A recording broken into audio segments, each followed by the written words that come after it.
Hello everyone. Welcome back to our new video. Today, I'm going to show you how to block someone on Roblox in just a few simple steps.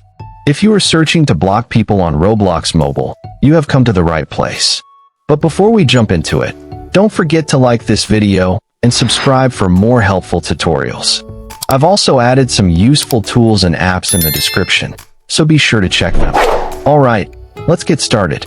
To block someone on Roblox, first of all, open the Roblox app on your mobile device and log into your account. Once you are on Roblox, go to the profile of the person you want to block. You can find their profile by tapping on their username under Connections. Now, tap on the three dots menu icon.